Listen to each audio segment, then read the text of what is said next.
Hello students, जो हमने पिछली वीडियो थी वो हमारी मैथ पेडागोजी पर थी और जो आज की वीडियो ये भी हमारी मैथ पेडागोजी पर, क्योंकि जो क्वेश्चन हमारी पहले वीडियो में रह गए थे आज उनको हम कवर करते हैं। और मैथ पेडागोजी को मैं पहले भी बता चुका हूँ कि मैथ के जो क्वेश्चन होते हैं उनको तो सॉल्व करना बहुत ईजी होता है, बट मैथ पेडागोजी पर जो आधारित क्वेश्चन होते हैं वो थोड़े से सोचने के लिए हमें बाध्य करते हैं। तो इन क्वेश्चनों को थोड़ा ध्यानपूर्वक देखें। ओके, वीडियो स्टार्ट करते हैं और यहाँ पर जो हमारी क्वेश्चन है वो स्क्रीन पर है। तो पहला क्वेश्चन मैं रीड कर रहा हूँ। गणित सार संग्रह के लेखक हैं। गणित सार एक पुस्तक का नाम है, तो इसके लेखक कौन है? Option A Aryabhatta, option B Bhaskaracharya, option C Mahaviracharya, option D Brahmagupta. तो गणित सार संग्रह के जो हमारे लेखक हैं वो हैं महावीराचार्य। तो इसका जो ऑप्शन होगा वो सी करेक्ट रहेगा। तो क्वेश्चन नंबर 1 का ऑप्शन सी, हमारा सी करेक्ट रहेगा, महावीराचार्य।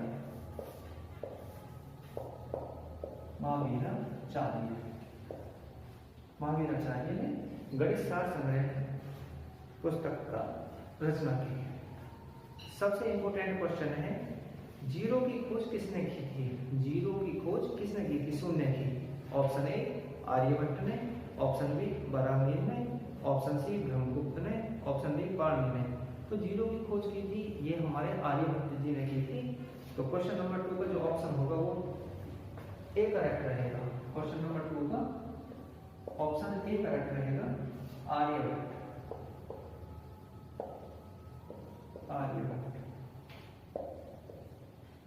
क्वेश्चन नंबर 3, पाई है। ये क्वेश्चन कई बार पूछा गया है। पाई है एक विषम भिन्न है। ऑप्शन ए एक विषम संख्या है और भिन्न है, ऑप्शन बी एक समभिन्न है, ऑप्शन सी एक अभाज्य संख्या है और ऑप्शन डी एक अपरिमेय संख्या है। जो पाई है ये मैंने पहली भी वीडियो जब मैथ की बताई थी उसमें बताया था कि पाई एक हमारा अभाज्य संख्या है। तो इसलिए क्वेश्चन नंबर 3 का जो ऑप्शन होगा वो डी करेक्ट होगा, एक अपरिमेय संख्या है।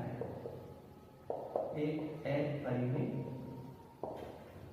अपरिमेय संख्या है, एक अपरिमेय संख्या है। तो याद रखिए कि पाई एक हमारी अपरिमेय संख्या है। क्वेश्चन नंबर 4, 20वीं सदी के शिक्षित भारतीय गणितीय प्रतिभावान व्यक्ति कौन है? 20वीं सदी के शिक्षित भारतीय गणितीय प्रतिभावान व्यक्ति कौन है? तो ये जो हमारा क्वेश्चन पूछा गया था ये यूपी टेट 2017 में पूछा गया था, 2017 में। तो मैं पढ़ रहा हूँ, option A Aryabhatta, option B Sridharacharya, option C Srinivasa Ramanujan और ऑप्शन डी हरिश्चंद्र। तो 20वीं सदी के जो सबसे प्रतिभावान गणितज्ञ थे वो थे हमारे श्रीनिवास रामानुजन। ठीक है, तो ऑप्शन क्वेश्चन नंबर 4 का जो ऑप्शन होगा वो हमारा सी करेक्ट रहेगा, श्रीनिवास रामानुजन। श्री रामानुज हमारे 20वीं सदी के सबसे प्रतिभावान गणितज्ञ थे। क्वेश्चन नंबर 5, गणित में सूत्रों की स्थापना हेतु विधि है। गणित में सूत्रों की स्थापना हेतु विधि है।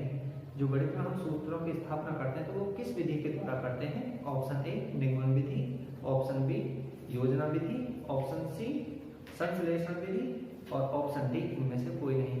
तो गणित में जो हम सूत्रों की स्थापना करते हैं वो हम संश्लेषण विधि द्वारा करते हैं। इसलिए क्वेश्चन नंबर 5 का जो ऑप्शन होगा वो हमारा सी करेक्ट रहेगा, सी करेक्ट रहेगा, संश्लेषण विधि। संश्लेषण विधि के द्वारा हम गणित में सूत्रों की स्थापना करते हैं।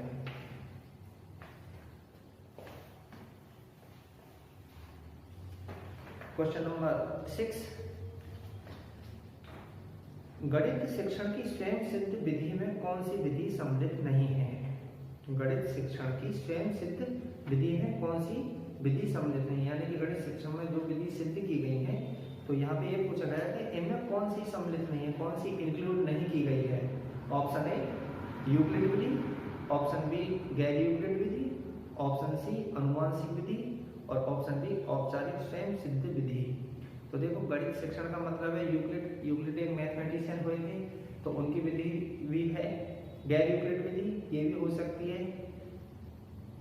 ऑप्शन सी अनुवांशिक विधि ये नहीं होती, क्योंकि अनुवांशिक जेनेटिक्स ये हमारा बायोलॉजी से रिलेटेड है, तो इसमें इसका कोई गणित से संबंध नहीं है। इसलिए क्वेश्चन नंबर 6 का जो ऑप्शन होगा हमारा वो सी करेक्ट होगा कि अनुवांशिकी विधि गणित शिक्षण में सिद्ध गई विधि नहीं है। तो क्वेश्चन नंबर 6 का जो ऑप्शन होगा वो हमारा सी करेक्ट रहेगा, अनुवांशिकी। अनुवांशिकी जो विधि है वो हमारी सिद्ध नहीं है। ऑप्शन क्वेश्चन नंबर 6 हो गया। क्वेश्चन नंबर 7, दो समांतर रेखाओं के बीच की दूरी होती है। मोस्ट इंपोर्टेंट क्वेश्चन है, दो समांतर रेखाओं के बीच की दूरी होती है। ऑप्शन ए घटती है, ऑप्शन बी बराबर रहती है, ऑप्शन सी घटती बढ़ती रहती है या ऑप्शन डी बढ़ती है। तो देखो दो समांतर रेखा जो हमारे होते हैं, यहाँ पर एक अगर तुम्हें वो भी रफली बताएं, ये दो समांतर रेखा हमारी तभी होंगी जब उनके बीच की डिस्टेंस क्या होगी, बराबर होगी। अगर ये दोनों की डिस्टेंस हमारी बराबर नहीं होगी तो क्लियर सी बात है कि ये हमारी समांतर रेखा हो ही नहीं सकती। तो समांतर रेखा हमारी कब होगी, जब दो रेखाओं के बीच की डिस्टेंस क्या होगी, इक्वल होगी। तो क्वेश्चन नंबर जो 7 है उसका जो आंसर होगा वो बराबर रहती है, यानी कि दो समांतर रेखाओं के बीच की दूरी क्या रहती है, बराबर रहती है। तो क्वेश्चन नंबर 7 का जो ऑप्शन होगा वो हमारा बी करेक्ट रहेगा, बराबर रहती है, बराबर रहती है। दो समांतर रेखाओं के बीच की दूरी हमेशा क्या होगी, बराबर रहती है। क्वेश्चन नंबर 8, किसी वर्ग अंतःकोणों का योग होता है। देखो वर्ग की बात आ जाती है तो ये हमारा कोऑर्डिनेटर यानी कि चतुर्भुज होता है, आयत भी एक चतुर्भुज होता है। तो वर्ग के जो अंतःकोणों का योग होता है वो हमारा कितना होता है, 360 होता है, यानी कि 360 होता है। इसीलिए क्वेश्चन 8 का जो ऑप्शन होगा वो बी करेक्ट रहेगा, 360। वर्ग के अंतःकोणों का योग कितना होता है, 360 होता है। क्वेश्चन नंबर 9, इजी क्वेश्चन है ये तो। किसी त्रिभुज के तीनों कोणों का योग कितना होता है, त्रिभुज के तीनों कोणों का योग कितना होता है, 180 अंश होता है। तो क्वेश्चन नंबर 9 का जो ऑप्शन होगा हमारा वो बी करेक्ट रहेगा, 180। और जो क्वेश्चन नंबर 8 था उसका ऑप्शन बी था, 360, यानी कि तो वर्ग के थे और ये हमारे क्या है, ट्रायंगल के हैं। क्वेश्चन नंबर 10, किसी पंचभुज के अंतःकोणों का योग कितना होता है। इंपोर्टेंट क्वेश्चन है पंचभुज। अब देखो चतुर्भुज के कोणों का योग 360 होता है, त्रिभुज के तीनों कोणों का योग कितना होता है, 180 होता है। लेकिन पंचभुज है, षटभुज है, अष्टभुज है, कितनी भी भुजाओं वाले यानी कि बहुभुज के कोणों का योग कितना होता है। तो यहाँ पे जो क्वेश्चन नंबर 10 है उसमें पंचभुज पूछा है, क्वेश्चन नंबर 10 में पंचभुज पूछा है।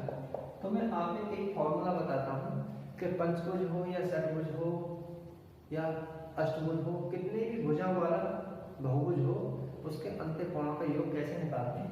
तो उसका फॉर्मूला होता है 2n-4 समकोण यानी कि 90,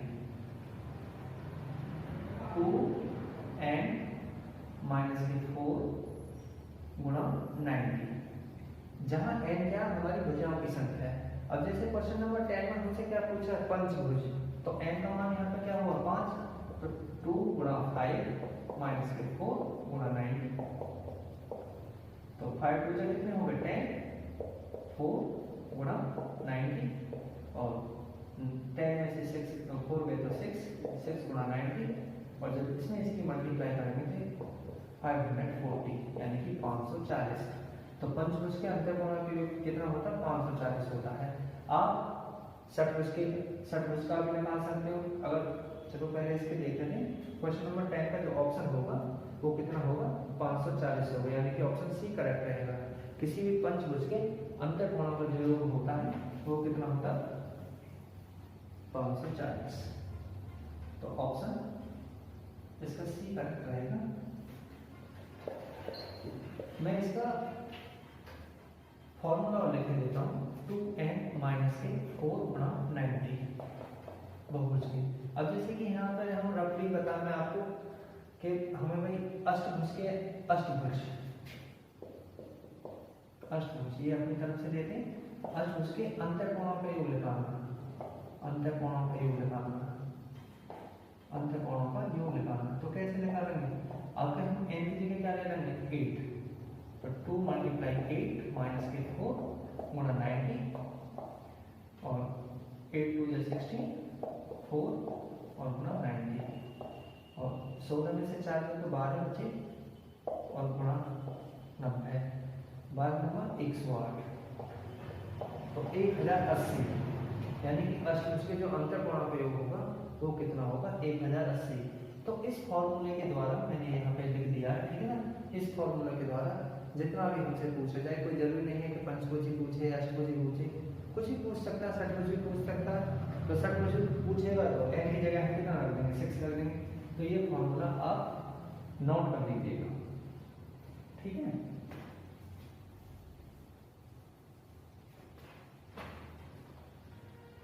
क्वेश्चन नंबर 11 सबसे छोटी अभाज्य संख्या कौन सी है? मोस्ट इंपोर्टेंट क्वेश्चन, सबसे छोटी अभाज्य संख्या कौन सी है?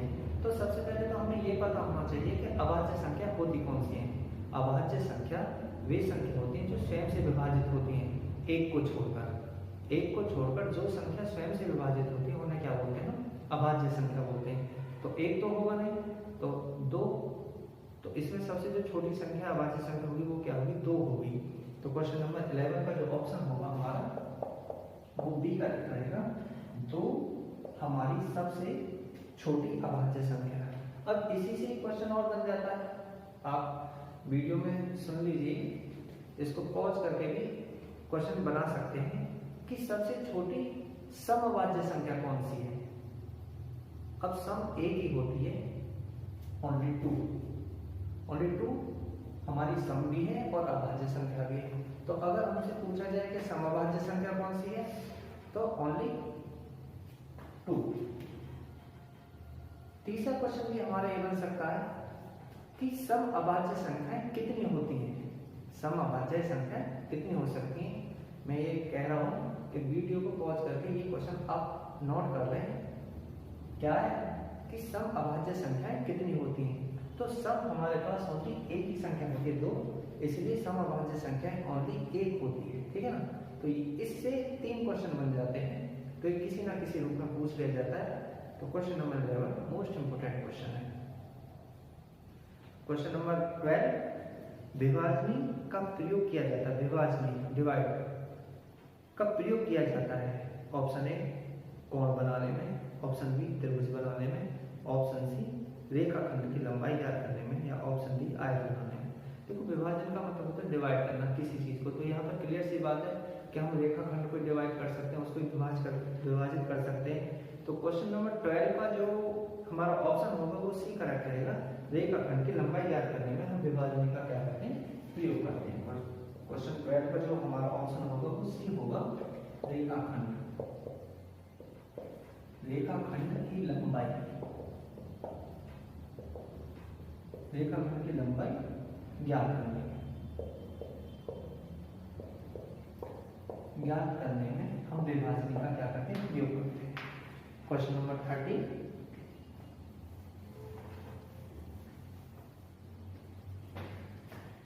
दो अभाज्य संख्याओं का एचसीएफ यानी कि महत्तम समावर्तक कितना होता है। ये भी इंपॉर्टेंट क्वेश्चन है और यूपीटेट 2016 में पूछा गया है। दो अभाज्य संख्याओं का एचसीएफ यानी कि महत्तम समावर्तक कितना होता है। तो देखो दो अभाज्य संख्या है, मैंने बताया कि दो अभाज्य संख्याएं, अभाज्य संख्या क्या होती है कि वे संख्या जो सिर्फ अपने आप से विभाजित होती है। तो हम दो अभाज्य संख्या कोई सी भी ले लें, मान लिया कि हमने 2 और 3 ले लिया। अब हमसे कोई पूछे कि 2 और 3 का एचसीएफ क्या होगा, तो इसमें कॉमन क्या है एक की मल्टीप्लाई करते हैं, सिर्फ एक ही तो कॉमन है, तो एचसीएफ हमारा क्या होगा, एक होगा। आप और भी कोई ले सकते हैं भाई, 13 भी हमारी अभाज्य संख्या है, दूसरी 17 भी हमारी अभाज्य संख्या है, तो इसका एचसीएफ भाई इसमें भी हम एक ही मल्टीप्लाई कर दें, यहाँ भी एक ही मल्टीप्लाई कर दें, तो सिर्फ कॉमन क्या है, एक ही है। इसलिए एचसीएफ संख्याओं का जो जो हमारे प्राइम नंबर्स होते हैं, अभाज्य संख्याओं का जो एचसीएफ होता है वो हमेशा क्या होता है, 1 होता है। ये याद रखिएगा कि उनका एचसीएफ क्या होता है, 1 होता है। तो इसलिए क्वेश्चन नंबर जो हमारा 13 है, 13 का ऑप्शन बी करेक्ट रहेगा, 1 होता है। एचसीएफ कितना होता है, 1 होता है। यहीं पे हमारा दूसरा क्वेश्चन भी बन सकता है कि दो अभाज्य संख्याओं का जो लैसे होता है यानी कि एलसीएम होता है वो कितना होता है, तो दो अभाज्य संख्याओं का जो लैसे होगा वो उनका क्या होगा, गुणनफल होगा। क्या होगा, गुणनफल। जैसे फॉर एग्जांपल हम तुम्हें यह बताते हैं, सपोज दैट हमने दो अभाज्य संख्या ले ली 5 एंड 7, अगर हमें इनका एलसीएम निकालना भाई, अगर हमें एलसीएम निकालना है तो 1 कॉमन है, 1 ही तो हो सकता है भाई, जिसमें ऐसे भी याद रख लेंगे जिसमें कोई भी कॉमन चीज नहीं होती है उसका एचसीएफ क्या होता है, 1 होता है, 1 तो सब में कॉमन फैक्टर होता है।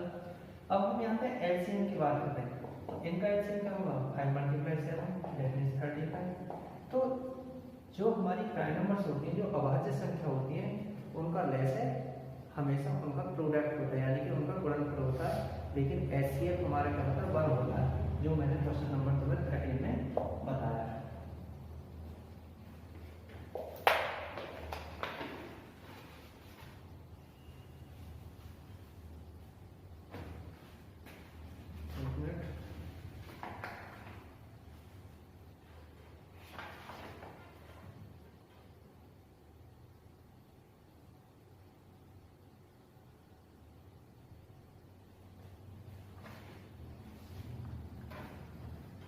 तो क्वेश्चन नंबर 14 लास्ट क्वेश्चन है इस वीडियो का।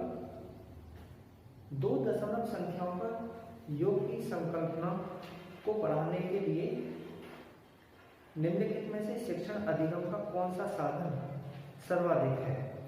दो दशमलव संख्याओं के योग की संकल्पनाओं को बढ़ाने के लिए निम्नलिखित में से शिक्षण अधिगम का कौन सा साधन सर्वाधिक है। ऑप्शन ए गिनतारा, option B geo board, option C graph paper, option D मोती और माला। देखो दशमलव की संख्या को सबसे अच्छा जो तरीका है वो हम ग्राफ पेपर पर अच्छी तरह से बता सकते हैं। तो क्वेश्चन नंबर 14 का जो हमारा ऑप्शन रहेगा वो सी रहेगा, option C graph paper. Graph paper, graph paper में हम दो दशमलव संख्याओं के योग की संकल्पनाओं को बहुत अच्छी तरह से समझा सकते हैं। तो यहाँ पर ये जो मैथ पेडागोजी से मैंने आपको 2 वीडियोस दिए हैं और आशा करता हूँ कि ये दोनों ही वीडियोस आपके आने वाले जो एग्जाम है सीटेट है ना, सीटेट और यूपीटेट दोनों के लिए महत्वपूर्ण है। तो इन मैथ पेडागोजी के जो क्वेश्चंस होते हैं इन्हें अच्छी तरह से देखिएगा। Thank you.